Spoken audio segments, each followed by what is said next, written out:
ও মায়ার নবী, ও দয়ার নবী, আল্লাহ যদি আমার সব গুনাহ মাফ করে একটা গুনাহ মনে হয় আল্লাহ আমার ক্ষমা করবে না গো নবী। আমার নবী বলে কি হয়েছে? দাহিয়াতুল কলবি ডাকিয়া কয়, নবী গো, নবী গো, ও মায়ার নবী, ও দয়ার নবী, আমাদের যুগটা ছিল অনেক ভয়ানক যুগ। আমাদের যুগটা ছিল জাহিলিয়া যুগ।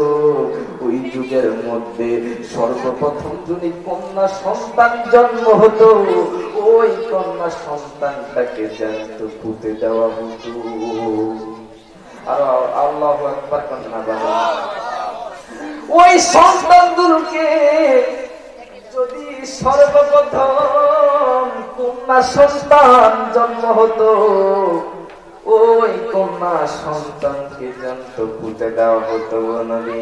আমি যখন সিরিয়ার মধ্যে ব্যবসা করতে যাই, ও নবী, ও ইয়া রাসূলুল্লাহ, নবী গো, আমার স্ত্রীর গর্ভের মধ্যে একটা সন্তান ছিল।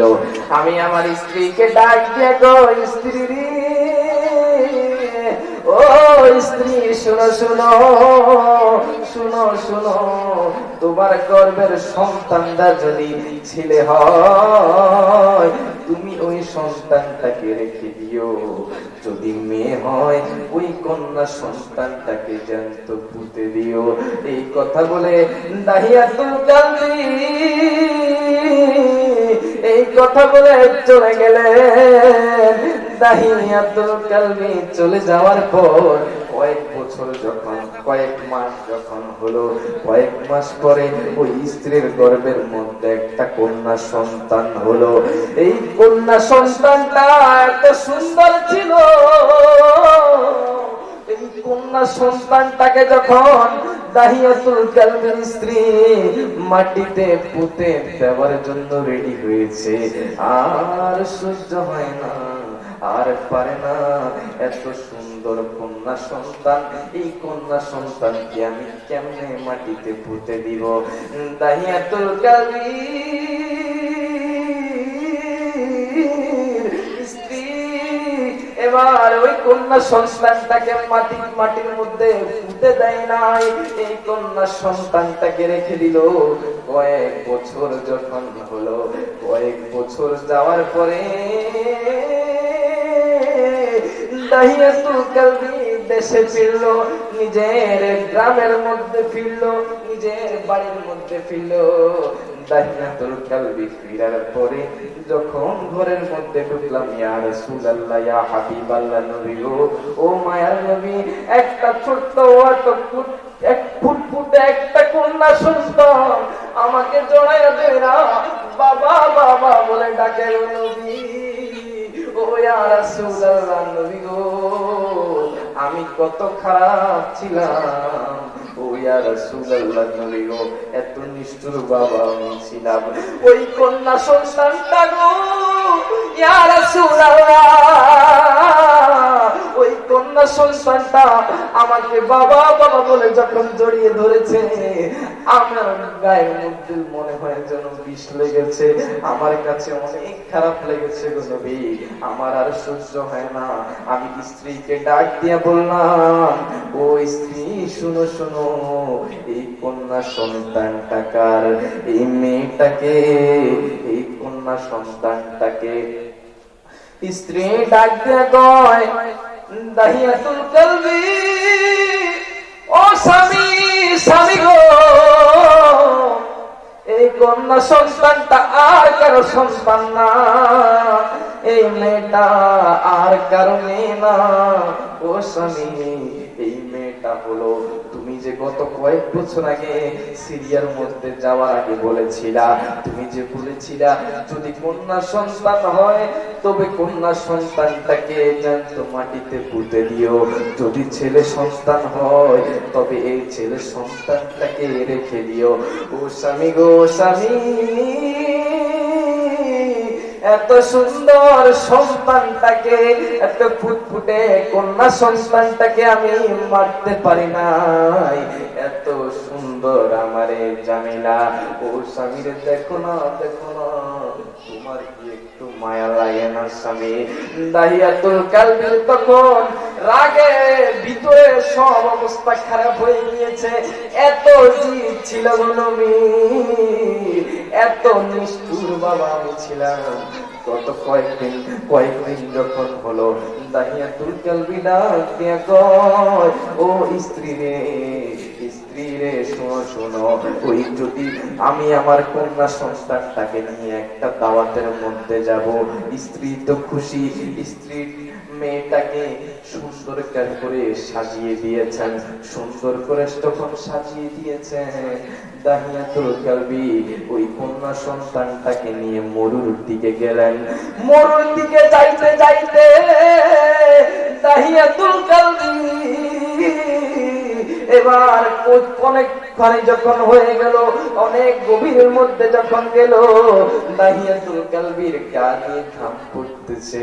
ইয়া রাসূলুল্লাহ, নবী গো, ও মায়ার নবী, ও দয়ার নবী, আমার শরীরের ঘামগুলো আমার এই কন্যা সন্তানটা মুছে দিত গো নবী।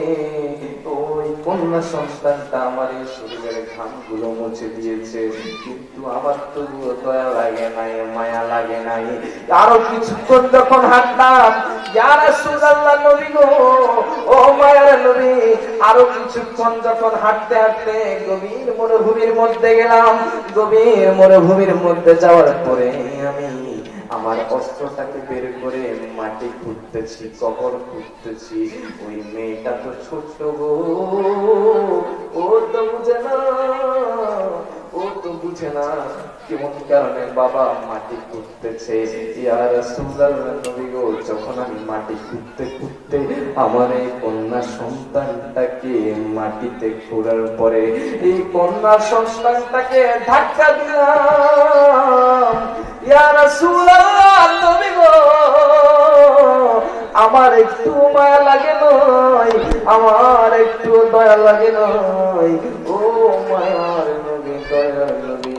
এই কন্যা সন্তানটাকে আমি মাটির মধ্যে যখন ঢালাই দিলাম, মাটির মধ্যে যখন ফেলে দিলাম, মাটির মধ্যে ফেলে দেওয়ার পরে ওই কন্যা সন্তানটা বলে, বাবা গো, বাবা, আমারে তুমি মাইরো না, তুমি আমারে ছেড়ে দাও, ও বাবা, তুমি আমারে মাইরো না, ও বাবা, তুমি আমারে ছেড়ে দাও, প্রয়োজনে আর কোনোদিন আমি ঘরের মধ্যে যাব না, আর কোনোদিন তোমার বাড়ির দিকে যাব না, ও বাবা, তুমি আমারে ছেড়ে দাও।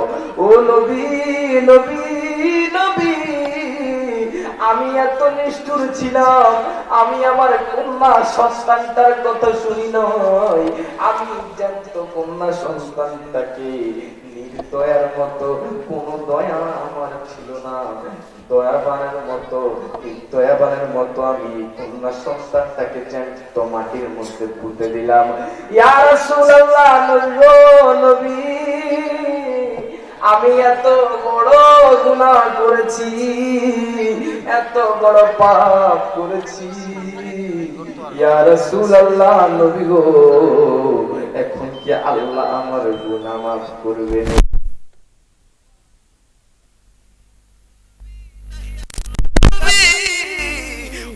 দাহিয়াতুল কালবি, শুনো শুনো, ইয়া আইয়ুহাল্লাযীনা আমানু তাওবু ইলাল্লাহি তাওবাতান নাসুহা। আরো আওয়াজ করে বলেন না সুবহানাল্লাহ। দাহিয়াতুল কালবি, হ্যাঁ, আমার আল্লাহ তোমাকে ক্ষমা করবে যদি তুমি সত্যিকারের তওবা করবে। দাহিয়াতুল কালবি, আমার আল্লাহ তাআলা তোমাকে ক্ষমা করে দিবে। দেখেন জাহিলি যুগটা এত ভয়ানক ছিল, জাহিলি যুগের মধ্যে জানতো না সন্তান কেড়ে দেওয়া হতো। ও বাজান, আপনি আমি কেমন নবীর উম্মত, ওই নবীর উম্মত হওয়ার কারণে আজকে মা বোনদের এত মূল্য বেড়েছে। কথা বলেন ঠিক কিনা? আরো আওয়াজ করে বলেন ঠিক কিনা? এত ভয়ানক ছিল মানুষ মানুষকে জ্যান্ত কবর দিয়ে দিত, মানুষ মানুষকে খুন করে ফেলতো, কিন্তু মানুষের মাঝে দয়া মায়া ছিল না। এই নবীজি আসার কারণে আমার নবী হায়াত নবী জিন্দা নবী আসার কারণে এখন জাহিলি যুগ থেকে এখন আমাদের যুগ হয়েছে, এখন এটাকে শান্তির যুগ। ওই নবীকে আমরা ভালোবাসতে চাই কি চাই না? আমার নবী পাওয়ার জন্য তোমার হাবিবরে পাঠাইবা দুনিয়ায়, আমি আসমান মানি না। তোমার হাবিবরে আমি আসমানের নিকট পাঠা। আর আওয়াজ করে কন্না সুবহানাল্লাহ, সুবহানাল্লাহ, আলহামদুলিল্লাহ কইবেন, কইলেন না ভালো লাগে, কত কষ্ট হয় বাজান, কইবেন সুবহানাল্লাহ আলহামদুলিল্লাহ কইবেন। আলোচনা কি আমার কি খারাপ লাগে বাজান? আলোচনা কি খারাপ লাগে? আমার নবী পাওয়ার জন্য হঠাৎ করে আসমান ডেকে বলেছে, মাবুদ রে তোমার হাবিব রে পাঠাইবা দুনিয়ায়, আমি আসমান মানি না। আচ্ছা আচ্ছা আচ্ছা, নারে তাকবীর, নারে রিসালাত, নারে গাউসিয়া। কি ছেড়ে দেব? আচ্ছা আচ্ছা, হুজুর তো এসেছে বাজান, আপনাদের কি খারাপ লাগছে? আমি তো না না না না চলে এসেছে, তো আলহামদুলিল্লাহ হুজুর চলে এসেছে। আমি আর আপনাদের দীর্ঘায়িত সময় নষ্ট করতে পারলাম না। হুজুর বাহাউদ্দিন মুফতি শেখ বাহাউদ্দিন আল কাদেরী হুজুর আপনাদের মাঝে চলে এসেছে। জানি না আপনাদের মাঝে আমি কতটুকু শোনাইতে পারছি। না না না হুজুর চলে এসেছে, ইনশাআল্লাহ কখনো যদি আবার দেখা হয় ইনশাআল্লাহ করব, কিন্তু এখন হুজুরকে বসিয়ে রেখে হুজুরকে সামনে রেখে এটা এক প্রকার বেয়াদবি হয়। না পরে একসময় আল্লাহ যদি কবুল করে ইনশাআল্লাহ আপনারা আমাকে দেখতে পারবেন। আমার জন্য সকলে দোয়া করবেন তো বাজান ইনশাআল্লাহ। আমি ছোট মানুষ, আমার জন্য সকলে দোয়া করবেন। ওয়াখির দাওয়ানা আলহামদুলিল্লাহি রাব্বিল আলামিন। বেঁচে থাকলে আবার দেখা হবে, মরে গেলে দেখা হবে ওই হাসরের ময়দানে। ওমা তৌফিক ইল্লা বিল্লাহ।